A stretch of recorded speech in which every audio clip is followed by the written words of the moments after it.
One of the things I always want to ask when I'm speaking to people that run businesses is, what's the biggest challenge you faced and how did you overcome it? So yeah, I think the biggest challenge for me was actually working out how you run a business. Like, what are the fundamentals in the very beginning, and then again changing and adapting. Like during the pandemic, I mean, my business, I kind of launched it during the pandemic. My website went live, I think, on like the 28th of August in 2020. That was the very Mhm. first time I'd ever had a website. I never put one together before. I was purely just on Instagram and Facebook. So just getting the website up and running again was another challenge for me.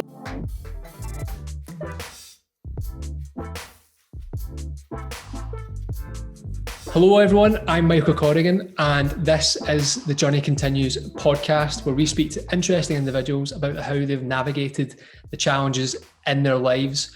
Our mission is not to provide advice, but it is 100% about providing insight into what they were thinking and feeling through these times so that you can cherry pick the information that resonates with you the most. Today's fabulous guest is Sarah Murphy from Scotland, and more specifically, the Kingdom of Fife. Sarah owns a fashion label called Bella Nude that has been featured in the likes of Vogue Italia. She's also a full-time high school teacher, and Sarah's ability to inspire the kids through these challenging times, as well as build a business, has been extraordinary, and that we'll talk of that more through the podcast. She's been using every spare moment she has to launch our first wearable line during the peak of the pandemic and give the kids as much support as possible during these unprecedented times. So let's kick things off, because I know there'll be a lot of value here for the people that watch and listen to this. But Sarah, thank you so much for joining me. Thank you so much for having me. So how are you doing today? How are things going? Really good. It's been another busy day, a mental Monday, as you would say. We have just kind of started to get the go ahead to go back into the school building. So that's kind of exciting and scary at the same time. So it's just been one of those days where you've been having to plan and work out kind of who's got priority of going in and learning, I guess, face to face. Good stuff. That must be quite a big thing, because obviously we've been in lockdown for the last few weeks, and then were the kids at school before Christmas? I can't remember. It feels Yeah, the kids were at school before Christmas, so we went back in August. That was the first of us getting back since the very first lockdown, which happened in March. And when we went back in August, it just kind of felt like normal. Obviously, we had hygiene procedures in place and whatnot, but it did feel like normal. So we worked all the way up until Christmas. We were told that when we returned after Christmas, so we got like a week's extension. Mm-hmm. And then so we didn't really pack up, we didn't really prepare so much. And then obviously that week's extension has turned into all these months, and we're now almost in March. Wow. Yeah. Wow. How have you managed that? That's a big, wide open question. How have you managed that then? We've been able to run into the building on the odd occasion, so we were quite grateful we were able to go in and pick up the pupils' work. And one of my other art colleagues has been going in and doing deliveries to all the pupils, so giving them all materials, resources, all their work, paper, pens, oil pastels, which we're fortunate enough to be able to do. And we had the stock in the school, which is really, really good. So the kids haven't, they have missed out on the teaching experience, I guess, but they've still been able to work and use the resources that we would have used in school. So we've been able to improvise as best as we could in this situation. Yeah, absolutely. So what was it like at the very beginning when this all kicked off? Because I can think as a business owner, I was traveling back from America, and then in the space of 4 or 5 days, we all had to move to home working, and that was crazy. Like, it was such a compressed, intense period of time. You must have had something quite similar. Yeah, I mean, we thought when we initially were told that we were going into lockdown and the schools would be closed, we thought a couple of weeks, like it won't be long. So we had planned a couple of weeks worth of work while we were still at school. We gave the kids enough paper and resources and lessons to take away with them. And we kind of seen that they would have something to do every week. And then obviously it just never ended. So we had to kind of be a bit more savvy and think, right, how are we going to make this work long term. But yeah, using everybody around you. So we have a group.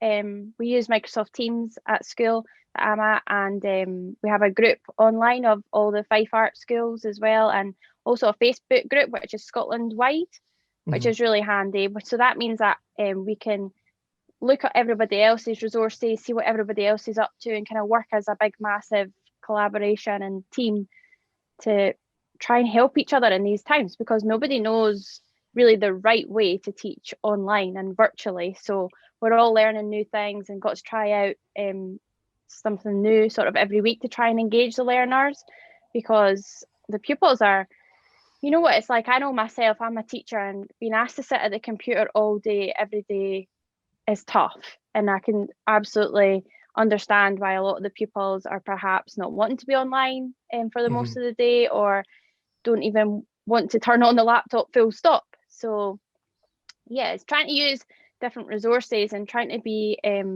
bit more creative in the way you teach, which is something that we're just trying to develop day to day, because I don't know, we still don't really have an answer, and we're so many months down the line, and we've been teaching online for what feels like ages now, and we're still having daily struggles with the pupils. But you just got to keep fighting and trying to keep encouraging them to come online and take part in the lesson. Yeah, I think it's just such a, it's completely unknown times. It's a journey that we're all going on together, and I think it is about that. It's just about, I think for me, it's about trying to take it. I'm traditionally, I guess, quite a long-term thinker, so I can think to myself, in 2 years we'll be here. And I think when you're in business and you run your own business, you can kind of, it's easy to say that because you're always looking ahead and stuff. But what I found myself doing more and more is actually say, do you know what, we just need to get through this week, and in this week we need to achieve these things, and if we get to the weekend we've done these things, then that's good. And every week continue to do that. So much more, not more short-term focus, but really focusing on making the long-term goal and having that there, but really focusing on how do I make getting there bite-sized chunks for everyone just to understand and understand, okay, this is definitely a step in the right direction. Yeah, I would absolutely agree. And we've been trying to sort of tell that story, exactly what you've just said, in bite-sized chunks to the pupils. Because a lot of the pupils, because obviously I teach art and design. So in art and design, you have to create a portfolio of work.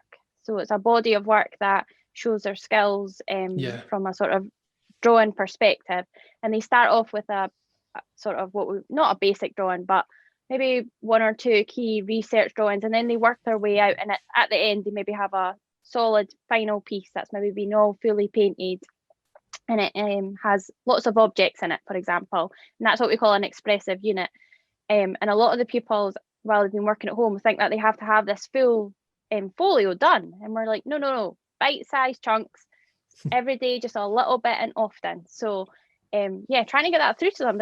We ask them, we teach our seniors 3 times a week over Microsoft Teams, so over the virtual learning classroom, if we want to call it that.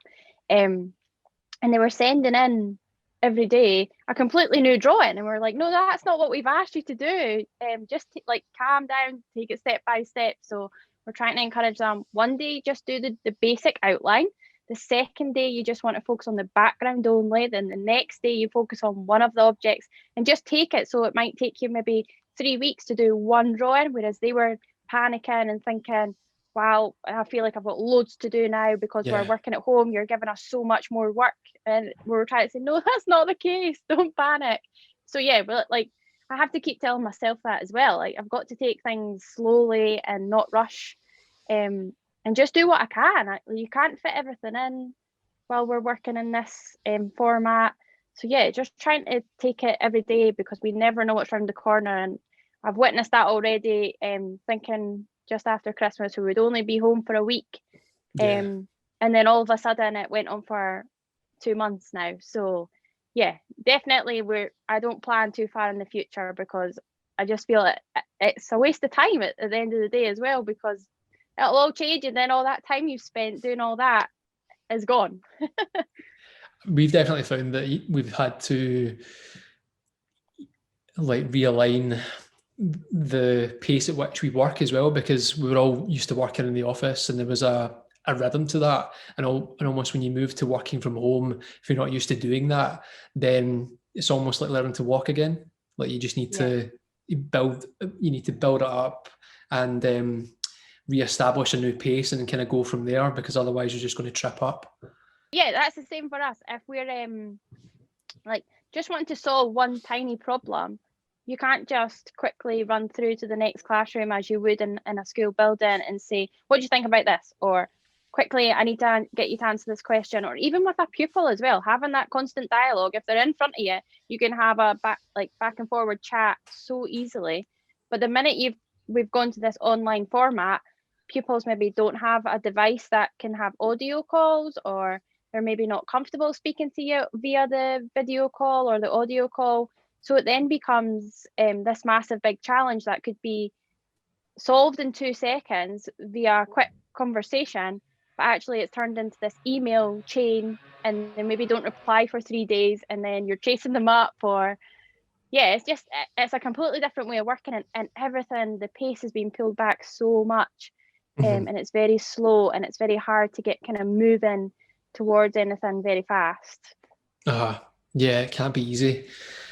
So if we move the conversation for a little bit to Bella Nude, how did you start that? Can you take me through the journey of starting it? Yeah, so I started Bella Nude when I was in 4th year at Gray's School of Art. So when I left school, I went straight to Gray's, which is an art school in Aberdeen, and I studied there for 4 years. So in my final year at university, I had made an Instagram account. Actually, I think I had made it in 3rd year at university, but I had called it something completely different. So when I went into 4th year, I was like, right, fresh start, brand new. This is like my year. The time when you can really start to be yourself and look at your own interests. Yeah. So I changed the Instagram username at that point, and at that point I was fascinated with tulle. And tulle, when you put it over your skin, it's like see-through, so it's almost like nude. Like if you had it just on your like one layer on your body, you would be nude. So I was fascinated with that, and I was like, right, it's got to be something nude. What could I put in beside this to make it work and kind of have a sort of unique name? So I was looking online at Google Translate and thinking, I like the word beautiful, so what could that translate into? So I ended up coming up with Belle, and my mum's name as well was Annabelle, so it kind of all fitted in really, really well. So we came up with Bella Nude at that point, and I just started logging my journey. So every day I was in the studio at Gray's, I would kind of photograph what I had maybe been up to, and I would post it. And you just started getting likes, and I started to get noticed through that. So that's kind of how the name started and the brand, I guess. And then from there, I guess kept posting and kept showing everybody my work. And from that, just putting simple hashtags on my posts as well, that really worked in my favour. And Liverpool Clothes Show at the time of the degree show had found me on Instagram and had got in touch and said, we really love your graduate collection. Would you be happy to send it over down to Liverpool? So I was like, wow, like how did that all come about just from a simple tool like Instagram and a hashtag out of all the things? So I sent my work to Liverpool, and me and my boyfriend travelled down on the train and had a great weekend and went to the clothes show and went to the fashion show that they had put together for charity. And it was a great experience, and that's just kind of how it all started. And I really realised at that point, wow, like I could make this a thing, and like I could really get used to going on little weekend trips here and there and visiting fashion shows and whatnot. So I've just kept it up. And even when I went into to apply to do the postgraduate in teaching at Edinburgh University, my tutors at university were saying to me, you're crazy, like you're just wasting your talent, don't go into teaching, you would be better off doing fashion, like go and find a job in fashion. But at that point I just wasn't ready for that. I didn't want to work for anybody else. I think that was my main problem. I wanted to just do what I wanted to do. because I loved what I was doing. I loved working with the tulle. I loved creating dresses. And I felt if I went to work for somebody else, it would have just, I think it would have made me miserable, to be perfectly honest. And it's just not what I wanted to do. And I just could not see any other option at that point. And I just went into teaching. So I started teaching, and at the same time as that, I was still designing on the side. And I've just kept it up, really.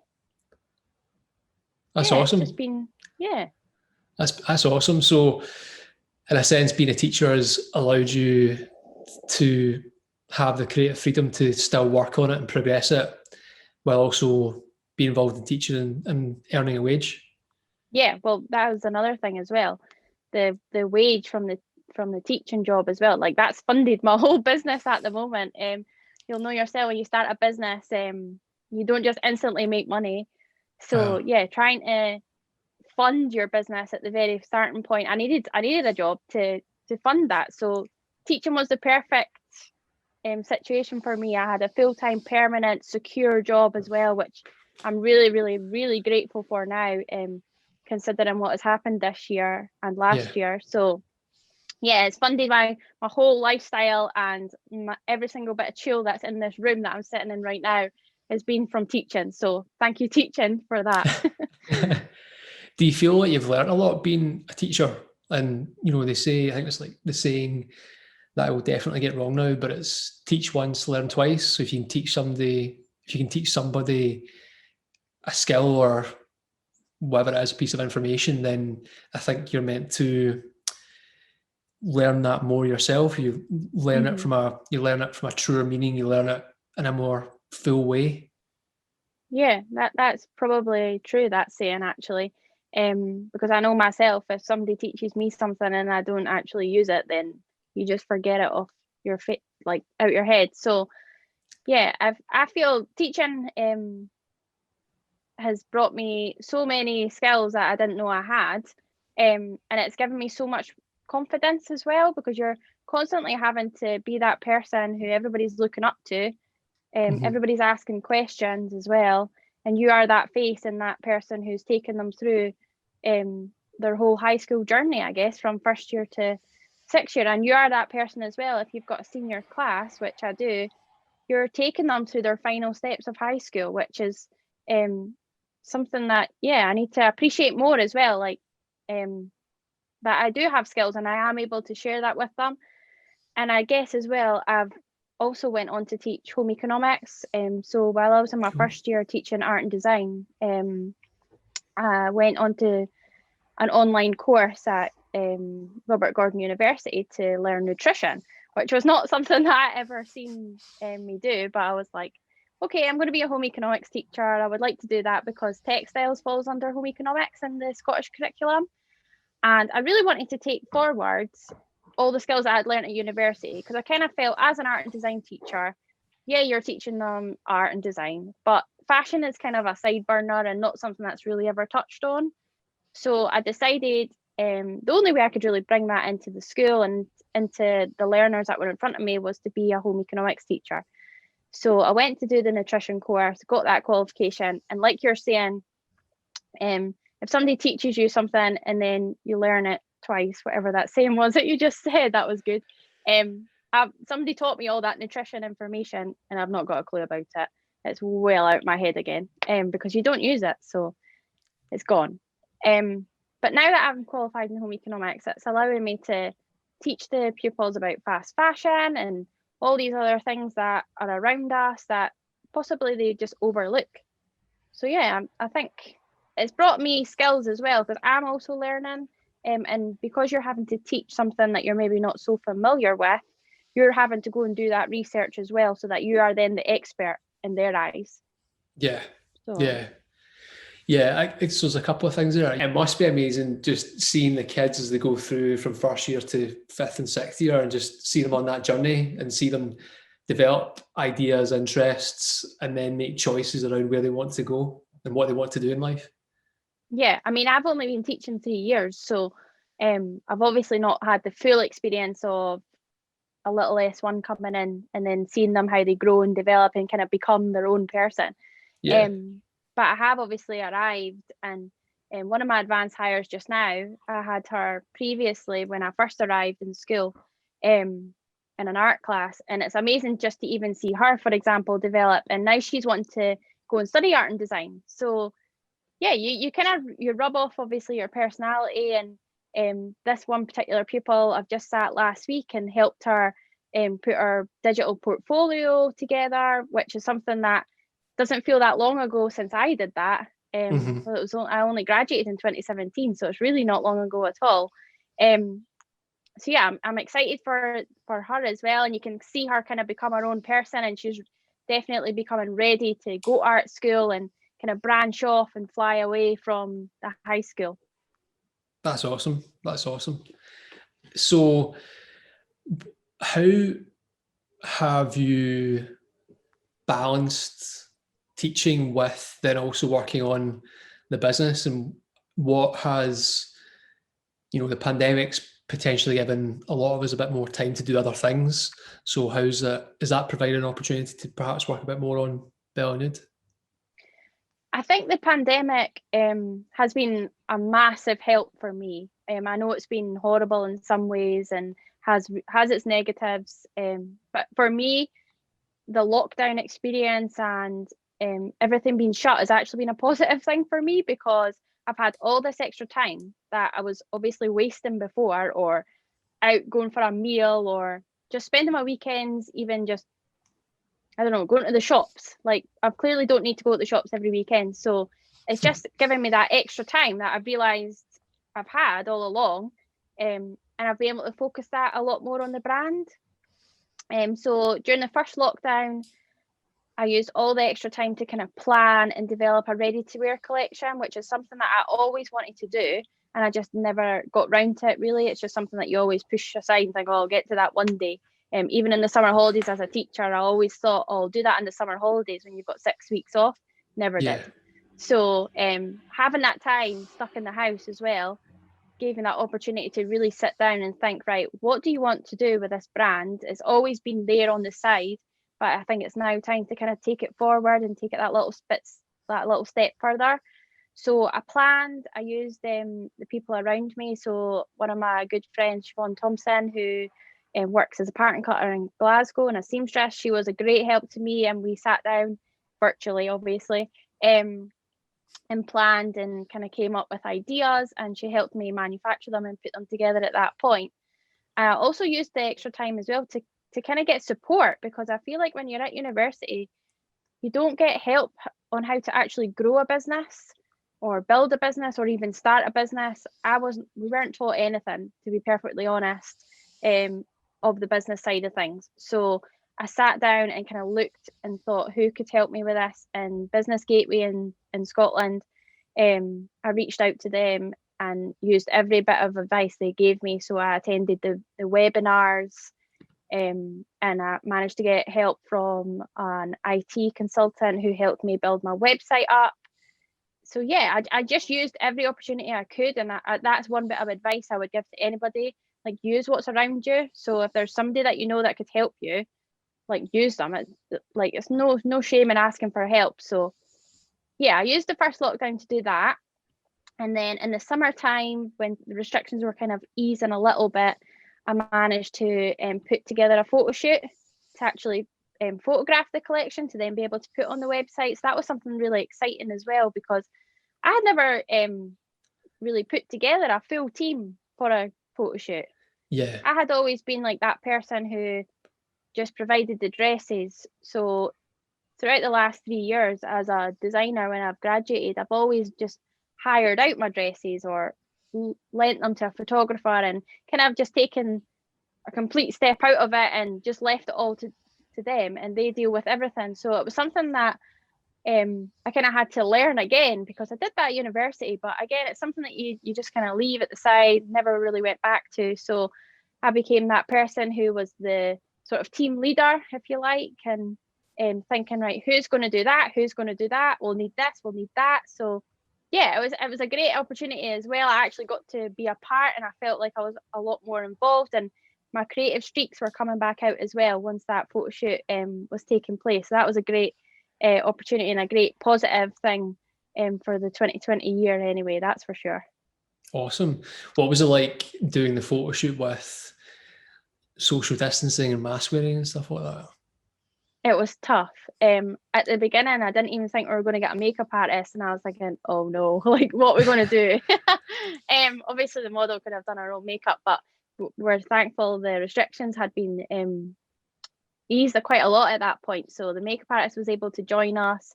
We got a stylist from Edinburgh as well, and we just kind of kept our distance, masks on. The photographer as well was far away from the model. So yeah, it was actually worked out all fine. And again, it was in a studio. I even had thought it's going to have to be outdoors, but we were thankful as well because of the restrictions just easing that little bit. We were able to kind of meet all the boxes that I wanted to tick, which was really good. Mm-hmm. That's awesome. That's awesome. And can you tell me a little bit about the Vogue Italia piece as well and how that came about?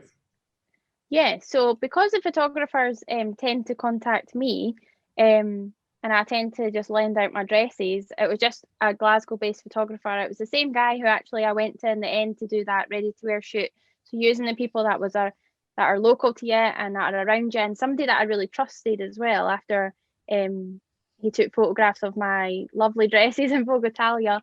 But yeah, Nick reached out to me and asked to borrow one of the dresses and said he was going to have a photo shoot with a model from an agency. So I'm more than happy to lend things out to people. So yeah, I sent my dresses away to him.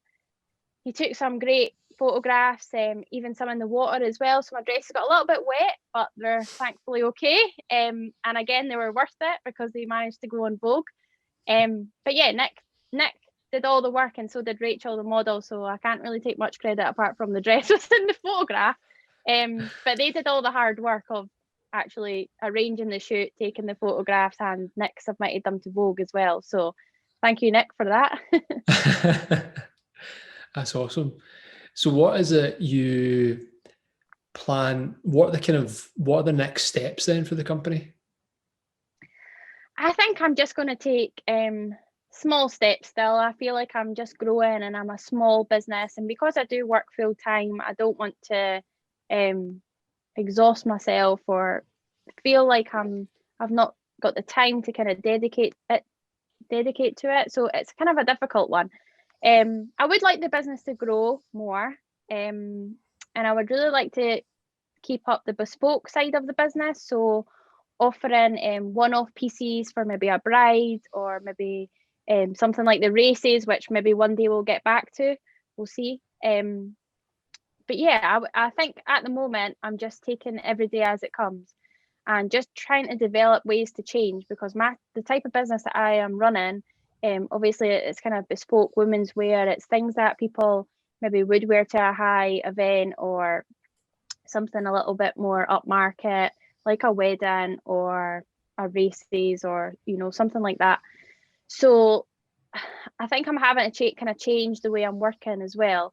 So recently I've been making masks, probably like every fashion designer at the moment who could sew. They've been making masks, and I've been using the scrap pieces of fabric that I've got in the studio lying around to make scrunchies. And I've just recently as well started selling my fashion illustrations. So that was something that I had kind of always done as well, just more for like therapy, really. Like I find it really therapeutic sitting drawing away.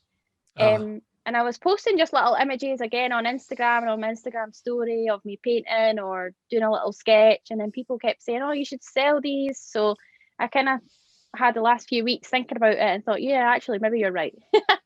So I've started selling them at the weekend as well. So that's been just another new adventure and a new little side hustle for the business. So yeah, I'm kind of just changing the way I'm working as well, because obviously people aren't going away or doing anything. So yeah. And that'll be a bit like you as well. We're doing this podcast because, well, the pandemic's obviously affected your business too.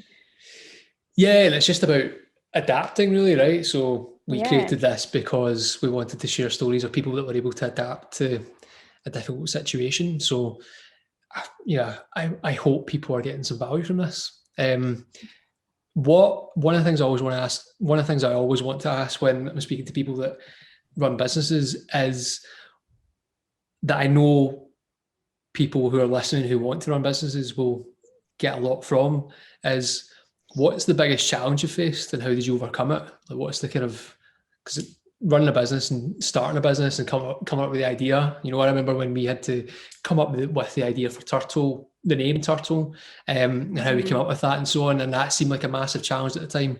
And then there's been obviously subsequent challenges and stuff, and then being a travel brand through the pandemics, obviously really challenging as well. But what challenges spring to mind for you?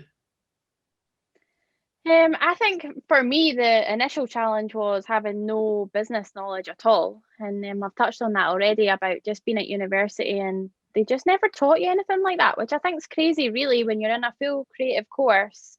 And it's called fashion design. I mean, you might be a fashion designer. So how do you run a fashion design company? So I think the starting point for me was, well, I have zero clue about business. I knew kind of what I wanted to do because the university in my final year had kind of showed me that and kind of showed me who I was and what I was all about and the kind of things that I loved. So I already had the idea in my head. It was just absolute, like, how to execute it.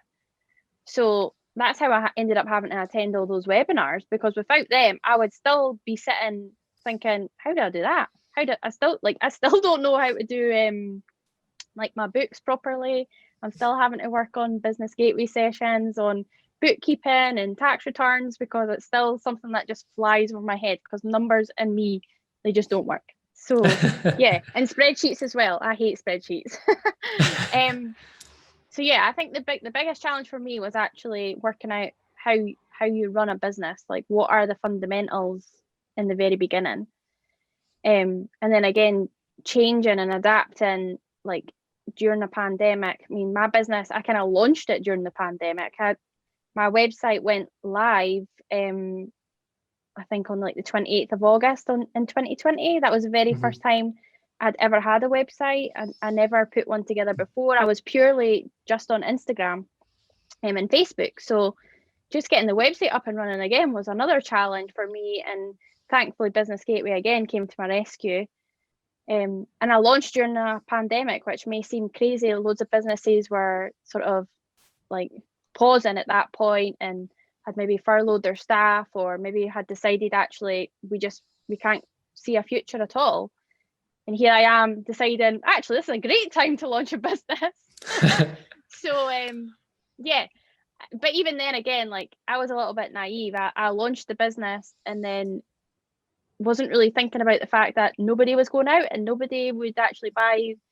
People did buy stuff. I'm not going to say they didn't buy anything, but nobody was actually buying things to go anywhere. So that's how I had to kind of change and adapt and think, right, how are we actually going to meet the fees? So every month, obviously, if you've got a website, you maybe have fees that are coming out or other expenses.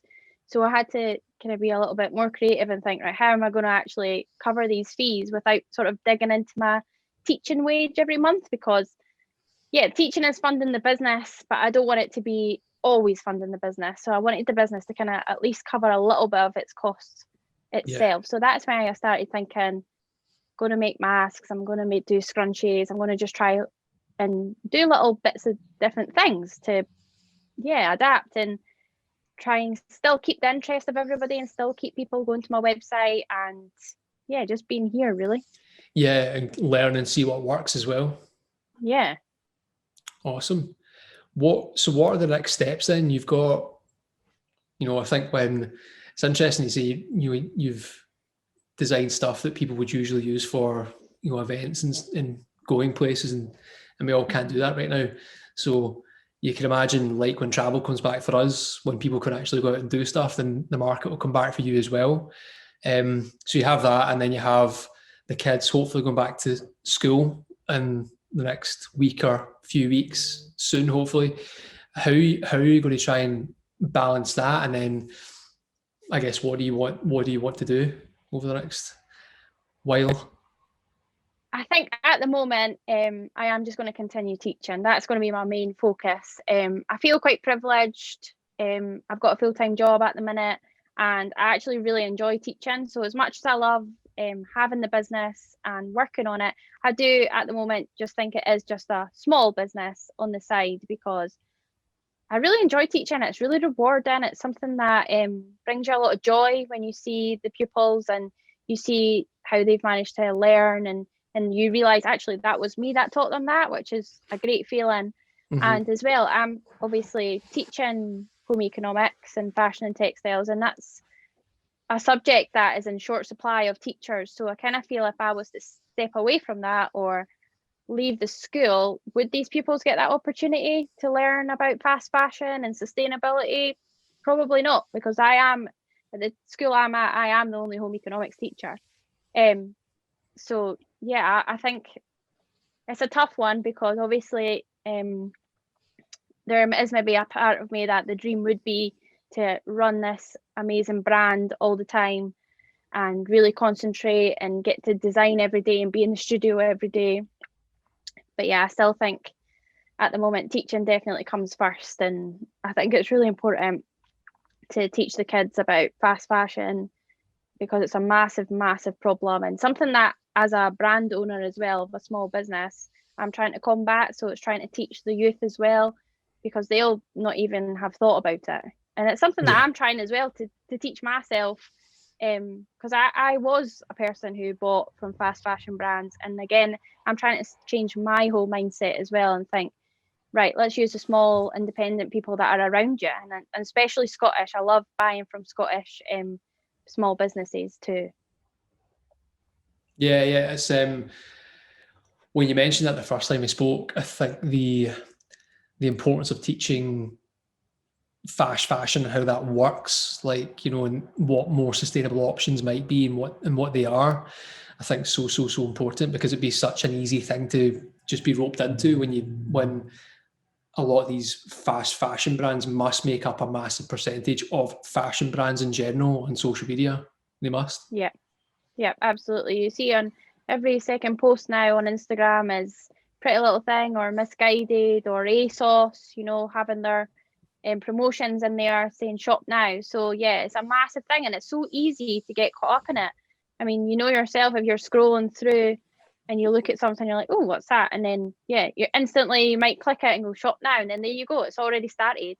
Yeah, so I'm really trying as well myself to be a person who doesn't shop at fast fashion, or really tries to avoid it as best you can, and use the small businesses that are around you, because they need every single bit of support. And I know that myself, because I feel like I am one of them begging for everybody's support all the time. Absolutely. Cool. So what are the one or two things that you've learned over the last year through all this, and how are you going to take them forward? I think I've learned that I just need to push myself, and use the time that I've got, and use everybody that's around you as well for all that help. I mean, I'm in regular contact with Siobhan, who I spoke about earlier, and I'm trying to use her as well, because she is a freelancer. She's relying on people like me and people who are also running small businesses to get work, and so that she can have a wage. So yeah, it's trying to use up the people who are around you, and yeah, just being creative. And I feel like I've learned that I actually have some form of ability, because I was a wee bit worried before I launched the business that is this really something that people will like? Obviously I had positive feedback before at my graduate collection and the runway collection, but when I first launched the ready to wear collection, I really was kind of unsure about it all, and I thought, am I like doing the right thing? But I think just having confidence in yourself is something that I've really learned as well. And people have been really supportive of me, and I'm so grateful for everybody who's liked and shared and commented, and yeah, just always been there to say you're doing a great job. And that's what you need, I think, in this situation anyway. Definitely. I think there's a lot in there. I think it's all the support we get through all this is just so important.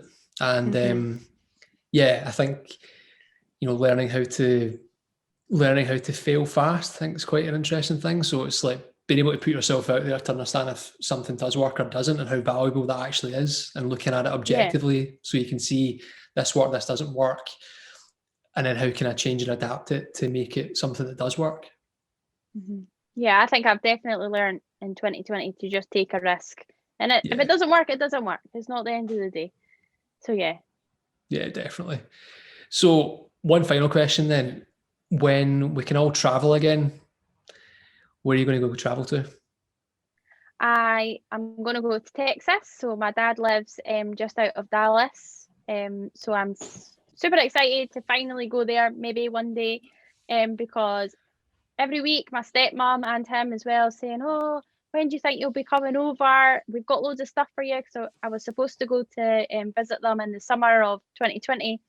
And my stepmom usually buys me jammies or something else, little gifts, little minders that you get when you first arrive, to see them, because I usually only see them maybe once or twice a year, and when they come over here or I go over there. So yeah, all my jammies and everything are still sitting over there. So she keeps saying to me, everything's waiting on you. So yeah, maybe one day soon, hopefully, I'll get to go and visit my dad again. That'll be awesome. Go to a hoedown. Yeah, so we'll be going to a hoedown. I'll get my cowboy hat ready and my cowboy boots. Awesome. Well, that's us, Sarah. Thank you so much for joining us. Really appreciate it. And this has been great and really insightful. Yeah, thank you so much for having me. Awesome. Thank you so much for watching, everyone. Thank you so much for listening. If you're listening on the podcast platforms as well, if you're watching on YouTube, please subscribe, hit that notification bell. All the links to Sarah's website and social medias will be in the description on the video below. Thank you all for watching once again, and we'll see you soon. Take care.